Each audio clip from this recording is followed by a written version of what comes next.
사랑합니다. 우리 앞뒤 앞으로 사랑합니다. 잘 오셨습니다. 축복합니다. 네, 지금 우리가 여호수아서를 함께 말씀 나누고 있습니다. 자, 여호수아와 이스라엘 자손이 가나안 땅에 들어가서 정복 전쟁을 벌였습니다. 이제 거의 가나안 땅을 정복하게 됐습니다. 자, 모세가 살아있을 동안에 요단 동편의 땅도 그들이 차지를 했습니다. 그래서 요단 동편의 땅을 포함해서 이제 정복 전쟁을 통해서 가나안 땅, 또 많은 땅을 얻게 되었습니다. 그래서 오늘 본문에서는 이렇게 기록하고 있습니다. 우리 한번 오늘 본문 6절을 먼저 같이 보도록 하겠습니다. 자, 6절 말씀 함께 한번 읽어보겠습니다. 시작. 여호와의 종 모세와 이스라엘 자손이 그들을 치고 여호와의 종 모세가 그 땅을 르벤 사람과 갓 사람과 므낫세 반 지파에게 기업으로 주었더라. 자, 모세가 살아있을 동안 요단 동편의 땅을 르벤, 갓, 므낫세 반 지파에게 무엇으로 주었다고요? 기업으로 주었더라. 자, 기업으로 주었다. 기억 한번 하시고요. 자, 7절 말씀도 한번 읽어보겠습니다. 자, 7절 말씀입니다. 네, 같이 읽겠습니다. 시작. 여호수아와 이스라엘 자손이 요단 이편 곧 서쪽 레바논 골짜기의 바알갓에서부터 세일로 올라가는 곳 할락산까지 쳐서 멸한 그 땅의 왕들은 이러하니라. 그 땅을 여호수아가 이스라엘의 지파들에게 구분에 따라 소유로 주었으니. 자, 이제 여호수아와 함께 요단강을 건너서 가나안 땅에 들어가서 그 땅 족속들을 왕들을 다 진멸하고 이제 이스라엘 지파들에게 구분에 따라 무엇으로 주었다 기록하고 있죠? 소유로 주었다. 아까는 어떤 단어였죠? 기업으로. 소유로 주었다. 이렇게 성경에서는 말씀합니다. 자, 하나님께서는 모세와 여호수아를 통해서 이스라엘 백성에게 땅을 기업으로, 소유로 주셨습니다. 자, 기업과 소유는 같은 의미다 생각하시면 됩니다. 같은 의미다. 기업은 소유 재산을 의미합니다. 특별히 그 당시에는 땅이 또 중요한 부분이었죠. 그래서 제가 앞으로 설교할 때는 이 소유, 재산, 상속 이런 것들이 나오면 기업이라는 단어를 주로 사용을 하겠습니다. 자, 오늘 본문을 보니까 여호수아는 가나안의 왕들을 진멸을 합니다. 7절부터 끝절 24절까지가 여호수아가 정복한 그 족속 왕의 그 이름들을 기록을 하고 있습니다. 쭉 대략 살펴보면요, 아라바와 경사지와 광야와 네겝 헷 족속, 아모리 족속, 가나안 족속, 브리스 족속, 히위 족속과 여부스 족속의 땅이라. 9절부터 보니까요, 하나는 여리고 왕, 하나는 베델 곁에 아이 왕, 하나는 예루살렘 왕, 헤브론 왕, 야르뭇 왕, 라기스 왕, 에글론 왕, 게셀 왕, 드빌 왕, 게델 왕, 호르마 왕. 숨이 차네요. 쭉 나가서 디르사 왕까지 24절 하면서 모두 몇 명의 왕요? 31왕이었더라. 31왕이었더라. 하나님은 이스라엘에게 넓고 큰 적과 꿀이 흐르는 가나안 땅을 이스라엘 백성에게 무엇으로 주셨다고요? 기업으로 주셨습니다. 자, 이스라엘 백성에게 있어서 지금까지 사실 가져보지 못했던 그들만의 땅이에요. 이스라엘 백성, 이스라엘 사람들이 땅을 가져본 적이 있었을까요? 없었을까요? 사실 없었습니다. 이스라엘 백성들이 자, 가나안 땅에 들어오기 전에 어디에서 거주하고 있었죠? 어디서요? 애굽이죠. 예. 광야는 거주라기보다도 방랑, 유랑, 40년 동안 광야에서 방랑하다가 가나안 땅에 들어갔는데, 자, 광야의 생활 전에 애굽에서 몇 년 동안요? 예, 한 430년 정도를 애굽에서 할애해준 그 고센이라는 땅에서 목축업을 하면서 자신들의 땅이 아니었어요. 그들의 소유가 아니었어요. 그들의 기업이 아니었어요. 근데 그곳에서 440년 동안을 생활을 했었습니다. 자, 애굽에 들어갈 때 야곱의 식구들이 몇 명요? 한 70여 명이 야곱의 식구들이 들어갔습니다. 그러면 애굽에 들어갈 때 어디에 거주하고 있었죠? 야곱의 식구들이 어디예요? 가나안 땅이죠. 가나안 땅. 가나안 땅에 거주하다가 애굽으로 들어가서 고센 땅에 거주를 하게 되는데, 가나안 땅에 야곱이 자기 땅이 있었을까요? 야곱도 땅이 없었습니다. 야곱의 아버지 누구죠? 이삭. 이삭도 땅이 있었을까요? 이삭도 땅이 없었어요. 이삭 하면 이삭이 우물을 팠잖아요. 우물을 팠는데 사람들이 막 쫓아왔어요. 그 동네 사람들이 와서 이건 우리 땅이다, 우리 우물이다, 내놔라 해서 도망치듯이 빼앗겨서 또 다른 곳으로 옮겼죠. 거기서 또 땅을 파고 우물이 터져 나오죠. 근데 또 빼앗겼습니다. 자, 이렇게 이삭도 땅이 정작 없었어요. 옮겨 다니고 빼앗기고 도망치고 다니면서 그렇게 지냈습니다. 자, 이삭의 아버지 누구죠? 믿음의 조상 아브라함. 자, 아브라함 땅이 있었나요? 아브라함의 땅이 있었나요? 너의 본토 친척 아베 집을 떠나 내가 내게 지시할 땅으로 가라. 갈대아 우르에서 하란에서 내려와서 가나안 땅으로 왔지만 사실 아브라함에게도 땅이 없었습니다. 물론 이제 매장할 그의 아내 사라, 또 아브라함 역시도 무덤, 몇 평 무덤, 막벨라굴이라는 그런 무덤, 그 땅 정도였어요. 그것만 사서 매장지로 사용했습니다. 그 막벨라굴에 이삭도 리브가도 다 거기에 매장됐어요. 또 야곱도 나중에 막벨라굴에, 야곱의 아내였던 레아도 막벨라굴에 그렇게 매장이 됐죠. 그래서 정작 이스라엘 사람들은 사실 그들이 소유한 땅, 요즘으로 말해서 등기, 그들의 이름으로 등기한 땅이 가나안 안에 고작 그 막벨라굴, 그 무덤, 몇 평 땅밖에 안 되는 무덤밖에는 없었습니다. 그런데 하나님께서는 아브라함에게 그 가나안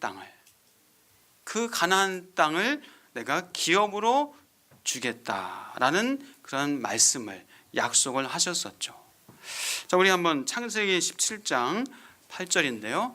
한번 같이 하나님께서 아브라함에게 어떤 약속을 하셨는지 창세기 17장 8절을 한번 같이 읽어보겠습니다. 17장 8절입니다. 시작. 내가 너와 내 후손에게 내가 거류하는 이 땅 곧 가나안 온 땅을 주어 영원한 기업이 되게 하고 나는 그들의 하나님이 되리라. 자, 가나안 온 땅을 주어 영원한 무엇이요?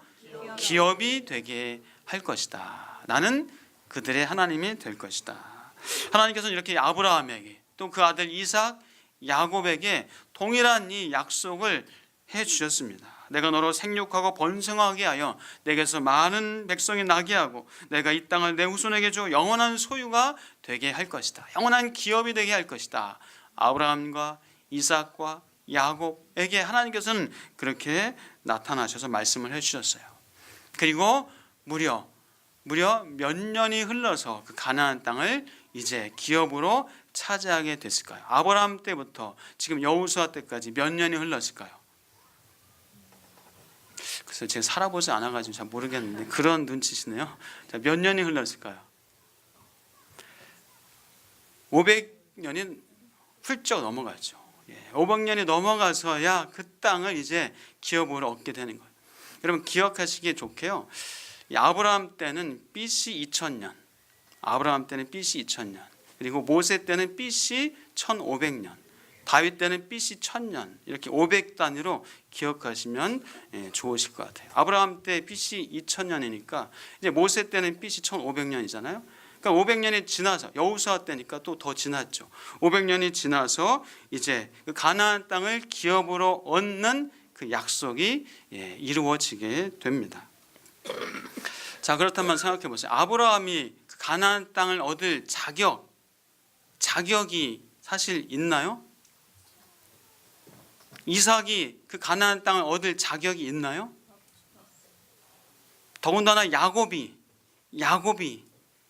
그 땅을 얻을 자격이 있습니까?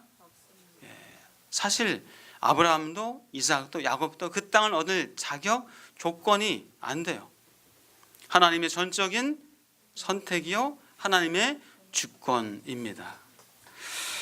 하나님은 이스라엘 백성을 위하여서 그 가나안 거민들을 다 쫓으시고 그 땅을 이스라엘 백성에게 기업으로 주셨습니다.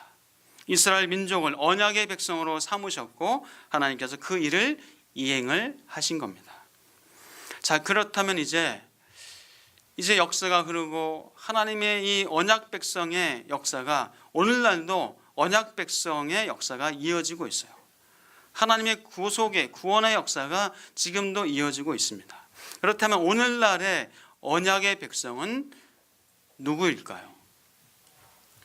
오늘날의 아브라함의 자손, 그 앞에 영적인 아브라함의 자손은 누구일까요? 네.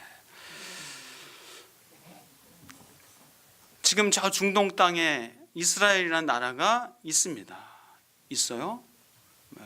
한 1950년은 그때 이제 이스라엘이 나라를 얻는, 참 몇 년 만이니까 몇천 년 만에 나라를 얻는 그런 역사가 있었습니다. 자, 중동 땅에 있는 그 이스라엘이라고 하는 그 국가가 하나님의 언약의 백성일까요?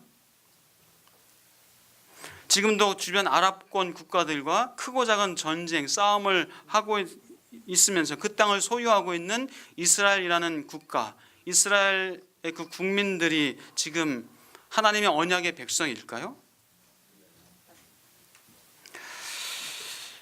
혹시 지금 이스라엘 사람들, 이스라엘 국민들이 우리가 언약의 백성이다라고 생각할지는 몰라도 아닙니다. 전혀 아닙니다. 지금 이스라엘 국민이 하나님의 언약 백성은 아닙니다.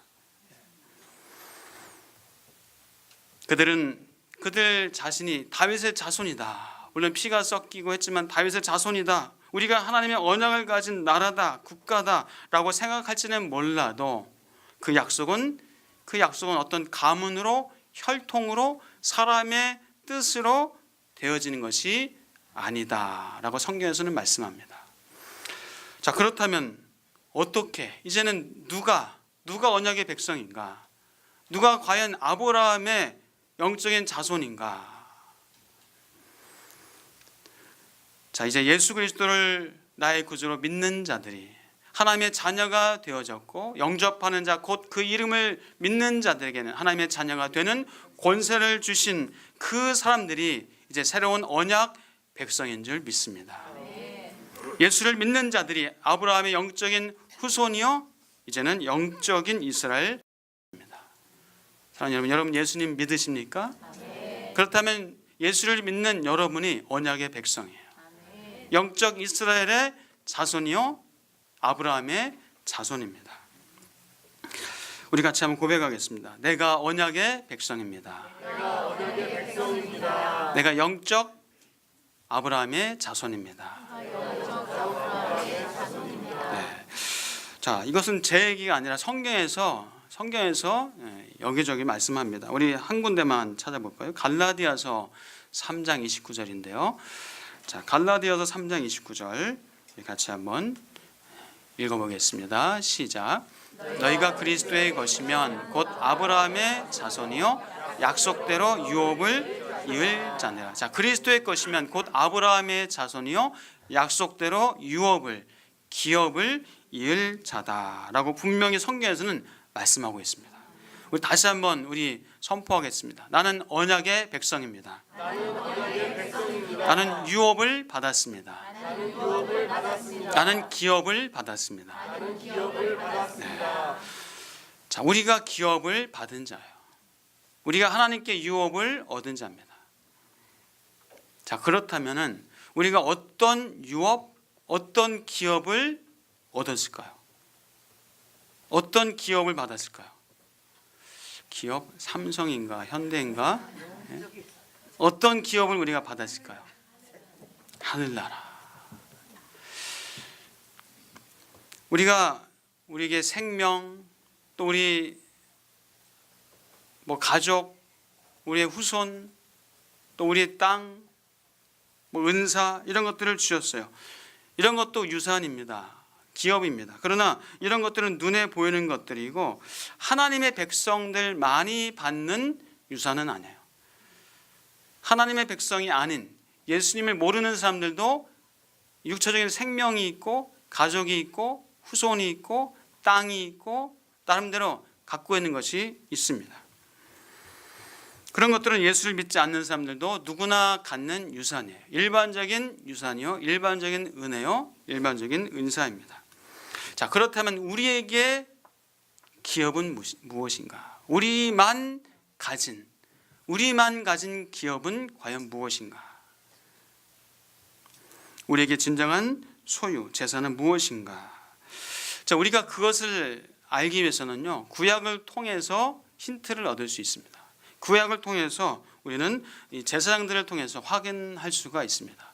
자, 우리 한번 성경 민수기 18장 20절인데요. 오늘은 성경을 좀 많이 찾는 날이네요. 자, 민수기 18장 20절 우리 같이 한번 읽어보겠습니다. 시작.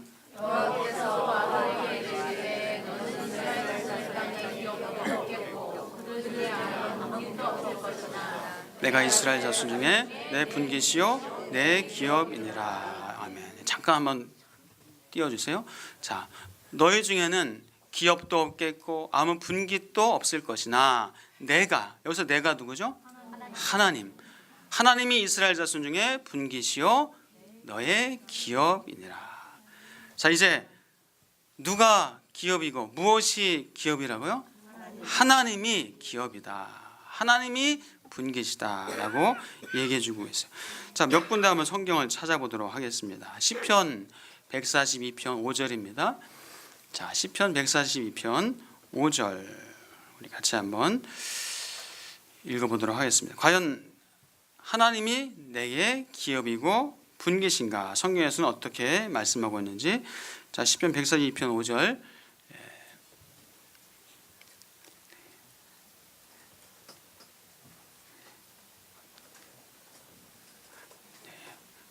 같이 읽는데 시간이 좀 걸리네요. 같이 읽겠습니다. 시작. 여호와여, 내가 주께 부르짖어 말하기를 주는 나의 피난처시오 살아있는 사람들의 땅에서 나의 분깃하였나이다. 주는 나의 분깃이다. 여기서 기업이다라고 말씀하죠. 자, 또 찾아볼까요? 시편 73편 26절입니다. 시편 73편 26절 같이 한번 읽겠습니다. 시작. 내 육체와 마음은 쇠약하나 하나님은 내 마음의 반석이시오 영원한 분깃이시라. 하나님이 영원한 분깃이다. 자, 구약도 에스겔서에서도 말씀하는데요. 에스겔서에서도 하나님이 나의 기업이다, 분깃이다 말씀하고 있는데 에스겔서 44장 28절입니다. 에스겔서 44장 28절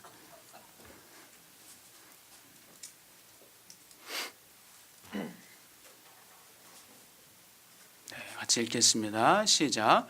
그들에게는 기업이 있으리니 내가 곧 그 기업이라. 너희는 이스라엘 가운데에서 그들에게 산업을 주지 말라. 내가 그 산업이 되니라. 자, 하나님께서 잠깐만 띄워주시겠어요? 하나님께서 기업이다. 하나님께서 기업이기에 그들 가운데 산업을 주지 말라. 내가 그 산업이 됨이라. 하나님께서는 이제 특별히 제사장들에게 내가 기업이고 그들의 산업이니까 그들에게는 산업을 주지 말아라. 내가 기업이다 라고 말씀하셨어요. 자, 신약에서도 히브리서에서도 우리에게 하나님이 기업이라는 것을 또 구약만이 아니라 신약에서도 우리에게 얘기를 해주고 있습니다. 자, 히브리서 9장 15절인데요. 자, 히브리서 9장 15절 같이 읽어보겠습니다. 시작. 이로 말미암아 그는 새 언약의 중보자시니 이는 첫 언약 때의 범한 죄에서 속량하려고 죽으사 부르심을 입은 자로 하여금 영원한 기업의 약속을 얻게 하려 하심이라. 예수 그리스도로 말미암아 이제 부르심을 입은 자로 하여금 영원한 기업의 약속을 얻게 하려 하셨다. 우리가 부르심을 입은 줄 믿습니다. 저와 여러분이 부르심을 입어서 이제는 하나님의 영원한 기업의 약속을 우리가 얻게 된 줄 믿습니다. 자, 그래서 결론적으로 누가 우리의 기업입니까? 무엇이요? 하나님이 우리의 기업이다. 그 무엇과도 바꿀 수 없는 여러분, 하나님과 바꿀 수 있는 것이 있나요? 하나님보다 더 크고 엄청나고 더 좋은 기업이 있나요? 없어요. 하나님이 우리의 기업이세요. 하나님의 기업입니다. 우리는 그 어떤 것과도 바꿀 수 없는, 대체할 수 없는 놀라운 축복을 우리는 받은 자입니다. 그래서 우리는 이미 최고의 기업을 받았어요.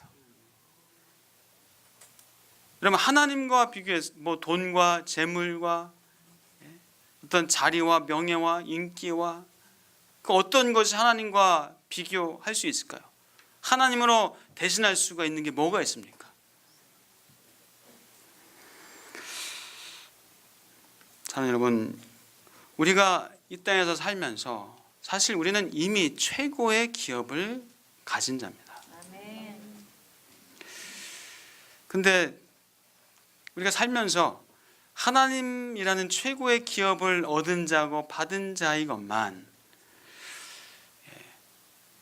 그 엄청난 최고의 기업은 뒤로 하고 세상의 것을 좋은 것으로, 그래서 많이 갖고 세상의 돈과 재물을 많이 가진 것으로 나 자신을 평가하고 세상의 명예와 권세를 많이 가진 것으로 다른 사람을 평가하고 그 잣대로 혹시 하고 있지 않나 라는 생각을 해봅니다. 대학, 좋은 대학, 취업, 인기, 명예, 돈, 재물. 성경에 보면 야곱이 하나님이라는 최고의 기업을 받았지만 사실 그 기업을 누리지 못하고 살았습니다. 야곱은 세상의 것들을 쫓으면서 인생을 참 곤고하고 험악하게 아주 고단한 인생을 살았어요. 하나님이라는 기업을 이미 받았건만 그것을 인지하지 못하고 그것을 믿지 못하다 보니까 세상의 것을 쫓다가 치열하게 살아봤지만 그러나 고단하고 험악한 세월을 야곱이 살았습니다. 야곱이나 솔로몬처럼 많은 것들을 소유한다고 해서, 많은 것을 가진다고 해서 결코 진정한 평안과 행복이 없습니다. 야곱처럼 쫓아가다가 나중에서야 고백하지 않고 나중에서야 험악한 세월을 다 살고 천국 가기 직전에 고백하는 것이 아니라, 사랑하는 여러분, 거기에는 진정한 평안과 행복이 없고 하나님께서 주시는 진정한 평안과 행복이 있다라고 믿으시고 인정하시고 받아들이시고 고백하시면서 사시길 축복합니다. 아멘. 얼마나 빨리 깨닫느냐에 따라서 인생이 힘이 있고 능력의 인생을 살게 됩니다. 얼마나 빨리 깨닫느냐에 따라서 세상의 것들을 오히려 제대로 다스리고 관리하면서 누리며 살게 됩니다. 사랑하는 여러분, 제가 성공하지 말라는 말씀이 아닙니다. 노력하며 애쓰며 열심히 살지 말라, 그런 말씀이 결코 아닙니다. 좋은 대학 가지 말아라, 좋은 직장 취업하지 말아라, 좋은 것들 갖지 말아라, 세상의 것들을 무시하면서 살아라, 그런 말씀이 결코 아닙니다. 왜 내가 그렇게 하는가? 왜 내가 그것을 얻으려고 하는가? 내가 왜 성공하려고 하는가? 내가 왜 돈을 벌려고 하는가? 내가 왜 좋은 대학에 가려고 하는가? 내가 왜 좋은 데 취업을 하려고 하고 내가 왜 많은 것을 얻으려고 하는가? 그것을 하나님 앞에서 우리가 진지한 고민을 하시라는 말씀입니다. 왜 그것을 가지려고 하는가? 여러분, 세상에서 성공하시길 축복합니다. 왜요? 하나님의 영광을 위해서 성공하실 축복합니다. 여러분, 돈 버십시오. 돈 버시길 축복합니다. 왜요? 하나님의 영광을 위해서 돈 버십시오. 명예도 얻으시고 인기도 얻으실 축복합니다. 왜요? 하나님의 영광을 위해서 얻으실 축복합니다. 그러나 얻었다고, 성공했다고, 가졌다고, 내가 했다고 우쭐하거나 교만하지는 마시길 바랍니다. 또 못했다고, 얻지 못했다고 그것 때문에 낙심하거나 좌절하거나 난 아무것도 아니야. 그렇게 생각하지 않기를 축복합니다. 내 것이 아니라 하나님께서 내게 맡기신 것이다. 하나님께서는 맡길 만한 자에게 맡겨주십니다. 돈을 맡겨보니까 그 돈을 하나님의 뜻대로 잘 쓰고 관리해요. 그럼 하나님이 맡길까요? 안 맡길까요? 맡겨주세요. 인기를 맡겨줬어요. 그 인기를 잘 관리하고 잘 쓰고 다른 사람의 유익을 위해서 하나님의 영광을 위해서 잘 써요. 그럼 그 인기를 하나님이 앗아갈까요? 하나님의 영광을 위해서 잘 쓰면 하나님이 그것을 계속 지속시켜 주시고 더 큰 인기, 이거 요만큼 맡겼더니 제대로 하는구나, 더 크게 맡기실 줄 믿습니다. 여러분, 열심히 살지 말라는 의미가 아닙니다. 한번 열심히 살아보십시오. 치열하게 한번 살아보십시오. 여러분, 하고 싶은 거 한번 열심히 하면서 살아보십시오. 근데 못해서 나 배설물로 여길 거야, 못해서 안 하는 것이 아니라 여러분, 열심히 하십시오. 삶을 성실하고 정직하게 치열하게 살아보는 것이 차라리 낫습니다. 한번 해보는 것이 낫습니다. 해보고 느끼는 것이 나아요. 경험해보고 느끼는 것이 낫습니다. 안 해보고 나서 계속 그리워만 하고, 안 해보면서 계속 그것만 마음속에 있다면 더 안타까운 거예요. 해보고 나서 차라리 깨달으면 나을 것 같아요. 그러나 해보고 나서 솔로몬은 뭐라고 했습니까? 솔로몬은 할 것 다 해봤어요. 권력, 힘, 1000명의 아내와 첩, 무려 1000명. 여러분, 몇 명 할 수 있어요? 3000 잠언, 1000편의 시편을 쓴 지혜와 지략과 문학적인 소양과 또 지혜가 풍성했어요. 많은 것들을 드렸어요. 그러나 솔로몬은 하나님이 없다면, 하나님이 없는 하늘에서 그것을 가진들 소유한들 헛되고 헛되며 헛되고 헛되니 모든 것이 헛되도다라고 고백했습니다. 사랑하는 여러분, 우리의 기업은 하나님입니다. 우리의 기업은 천국입니다. 우리의 기업은 사실 이 땅의 것은 아닙니다. 이 땅의 것이 우리의 기업이라면 이 땅의 것들을 많이 소유하면 칭찬받아야죠. 이 땅의 것이 우리의 기업이라면 무슨 수를 써서라도 얻어야죠. 무슨 방법을 써서라도 이 땅의 것이 기업이라면 가져야죠. 얻어야죠.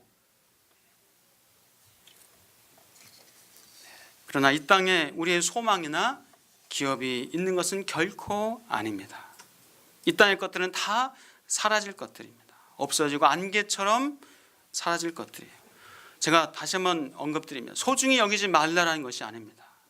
하나님의 것이기 때문에, 하나님의 것이란 마음이 있기 때문에 정말 진정으로 소중히 여기게 되는 겁니다. 하나님이 맡겨주신 것이기 때문에 그것을 제대로 관리하고 사용할 수 있게 됩니다. 사랑하는 여러분, 하나님이 내게 기업이시고, 그래서 하나님께서 맡기신 것을 잘 관리하고 다스릴 수 있는 그런 지혜와 능력도 하나님께서 부어주시길 주의 이름으로 축복합니다. 제가 전에도 한번 말씀드린 기억이 있는데요, 제가 미국에서 짧게 딱 1년만 살고 좀 공부하기 위해서 1년을 좀 지냈었습니다. 자, 1년 가니까 거기서 막 그냥 좋은 가구니 뭐 어떤 가전 제품이니 생활 필요한 것들 좋은 거 사야 되나요? 아니죠. 그럼 어떤 거요? 할 수 있으면 굳이, 필요 없으면 안 사도 되는 거예요. 처음 가서는 한동안 라면 박스 뒤집어서 거기다 노트북 올려놓고 책을 올려놓고 그렇게 보기도 하고, 그러다가 좀 지나서 그래도 책상은 있어야 되겠다, 의자는 있어야 되겠다 해서 아주 싼 거, 저렴한 거. 그래서 이 미국에서 뭐 계셔보는 분들 아시겠지만, 미국은 이제 주말에 거라지 세일, 야들 세일이라고 이렇게 집에 있는 오래 묵혀진 것들, 본인들이 안 쓰는 것들 이렇게 주차장 혹은 정원에 쫙 깔아놓고 주말에 세일을 해요. 뭐 1달러, 뭐 5달러. 근데 청소기, 뭐 심지어 냉장고, 뭐 이런 것들 나와요. 그러면 한 바퀴 쭉 돌면은 거기 필요한 것들이 있어요. 그러면 1달러, 뭐 5달러, 고작 비싸야 뭐 10달러, 뭐 그래도 아주 훌륭합니다. 그렇게 해가지고 이제 다시 또 한국으로 올 때는 그거 어떻게 해요? 그냥 흘려보내면 돼요. 흘려보내면 됩니다. 왜요? 제가 그러면서 참 이런저런 많은 생각을 해봤는데 그 중에 하나가 인생이 나그네 인생이구나. 이 땅에서 천년 만년 사는 것이 아니라 나그네 인생이라는 것을 다시 한번 뼈저리게 깨달았습니다. 사랑하는 여러분, 우리의 본향은, 우리의 기업은 하나님이고 천국인 줄 믿습니다. 아멘. 자, 시편 죄송합니다. 히브리서 11장 16절 한번 같이 찾아서 한번 읽어볼까요? 히브리서 11장 16절입니다. 시작. 그들이 이제는 더 나은 본향을 사모하니 곧 하늘에 있는 것이라. 이러므로 하나님이 그들의 하나님이라 일컬음 받으심을 부끄러워하지 아니하시고 그들을 위하여 한 성을 예비하셨느니라. 아멘. 자, 베드로전서 1장 4절도 한번 찾아서 같이 읽어보겠습니다. 베드로전서 1장 4절입니다. 네, 시작. 썩지 않고 더럽지 않고 쇠하지 아니하는 유업을 있게 하시나니 곧 너희를 위하여 하늘에 간직하신 것이라. 썩지 않고 더럽지 않고 쇠하지 아니하는 유업, 하늘에 간직하신 그 유업, 기업을 얻게 하셨다라고 말씀합니다. 자, 우리 성도는 하나님의 자녀는요, 세상 피조물을 누리는 것으로 만족을 얻는 존재가 아닙니다. 여러분의 존재가 어떤 존재인지를 아셔야 돼요. 우리는 세상의 것을 누린다고 해서 만족하는 존재가 아니에요. 하나님이 그렇게 우리를 만드셨어요. 그래서 우리가 어떤 불만, 아쉬움, 모자람 그런 거 여러분 부족함 느껴서요? 느껴서 그런 것으로 채우려고 해요. 돈으로, 재물로, 오락으로, 게임으로, 취미생활, 운동 하셔야 됩니다. 하셔야 되는데 그것으로 나의 공허함을 채우려고 하면 채워지지 않는 거예요. 우리는 그런 존재가 아니기 때문에 우리는 하나님으로 채움받을 때, 하나님의 것으로 채울 때 진정한 만족을 얻는 그런 존재입니다. 그것을 우리가 인정해야 돼요. 그것을 믿으셔야 돼요. 그것을 받아들이셔야 돼요. 그리고 세상에 다른 어떤 것으로 채우려고 하면요, 우리 인생은 곤고하고 공허할 수밖에 없는 존재예요. 하나님으로 채우시기를, 하나님이 주신 것으로 채우시길 축복합니다. 아멘. 그때 우리는 이 땅에서 참된 만족과 기쁨과 그 능력의 삶을 살게 됩니다. 아멘. 자, 우리 전도서 5장 10절입니다. 오늘 성경을 많이 찾아보죠. 전도서 5장 10절 같이 한번 읽어보겠습니다. 시작.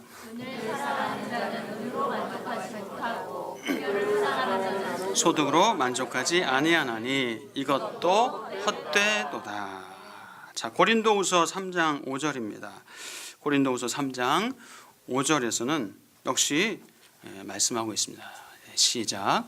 우리가 무슨 일이든지 우리에게서 난 것 같이 스스로 만족할 것이 아니니 우리의 만족은 오직 하나님으로부터 나느니라. 우리의 만족은 어디서요? 하나님으로부터 난다. 성경에서 분명히 진리를 말씀하고 있어요. 여러분의 만족은 세상 그 어떤 것에서 나오는 것이 아닙니다. 재물과 돈과 오락과 명예와 인기로 만족할 수 없음을 여러분 받아들이시고 인정하시고 믿으시고 하나님으로 채울 때, 하나님이 주시는 것으로 채울 때 우리는 이 땅에서 견고하게 오히려 세상의 것들을 제대로 누리면서 그것을 나누면서 행복하게 살 수 있는 존재라는 사실을 기억하실 축복합니다. 아멘. 자, 우리 시편 65편 좀 하나 더 찾아볼까요? 시편 65편 4절입니다. 같이 읽겠습니다. 시작. 주께서 택하시고 가까이 오게 하사 주의 뜰에 살게 하신 사람은 복이 있나이다. 우리가 주의 집 곧 주의 성전의 아름다움으로 만족하리이다. 무엇으로 만족한다고요? 주의 성전의 아름다움으로, 주의 집 주의 성전의 아름다움으로 만족하리이다. 자, 신약 성경 빌립보서에서도 사도 바울은 또 우리에게 그렇게 얘기하고 있는데요. 이 고백이 4장 11절부터입니다. 이 고백이 저와 여러분의 고백 되시기를 축복하면서 우리 11절부터 13절 같이 읽어보겠습니다. 여러분의 고백으로 담아서 같이 읽겠습니다. 시작. 내가 비판으로 말하는 것이 아니라 어떠한 형편이든지 나는 자족하게 되었노니 나는 비천에 처할 줄도 알고 풍부에 처할 줄도 알아. 모든 일 곧 배부름과 배고픔과 풍부와 궁핍에도 처할 줄 아는 일체의 비결을 배웠노라. 내게 능력 주신 자 안에서 내가 모든 것을 할 수 있느니라. 아멘. 사랑하는 여러분, 사도 바울이 비천에도 처해보고 풍부함에도 처해보고 또 궁핍함에 또 넉넉함에도 있어봤지만, 그러나 그것이 아니라 나는 내게 능력 주신 자 안에서 주님으로 말미암아 내가 모든 것을 할 수 있는 그 자족하는 능력을, 그 비밀을 내가 배웠노라. 이 고백이 저와 여러분의 고백 되시길 축복합니다. 아멘. 사랑하는 여러분, 이제 하나님이 나의 기업이다 라는 사실을 믿고 하나님을 갈망하시고 하나님이 주시는 은혜와 소망을 바라볼 때 이 땅에서 우리는 곤고하고 험악하고 고단한 인생이 아니라 하나님이 원하시는 이 땅에서의 풍성한 인생을, 능력 있는 인생을, 참으로 행복한 인생을 살게 될 줄 믿습니다. 이같이 한번 고백하겠습니다. 하나님이 나의 기업이십니다. 하나님이 나의 기업이십니다. 기도하겠습니다. 하나님 감사합니다. 하나님이 나의 기업이라뇨. 이게 웬 큰 은혜입니까? 주님, 이 은혜를 받은 자, 은혜를 가진 자, 우리에게 분명히 기억하고 인식하고 믿고 살아갈 수 있는 능력자들 다 되게 하여 주시옵소서. 아멘. 세상의 것 필요 없는 것이 아니라 오히려 하나님으로 체험받을 때 세상의 것을 마음껏 관리하고 활용하고 풍성하게 하나님 사용하면서 하나님의 놀라운 영광을 드러내고 많은 이들에게 은혜를 나누는 복된 인생 살아가는 우리 모든 성도들 다 되게 하옵소서. 예수 그리스도의 이름으로 기도하옵나이다. 아멘.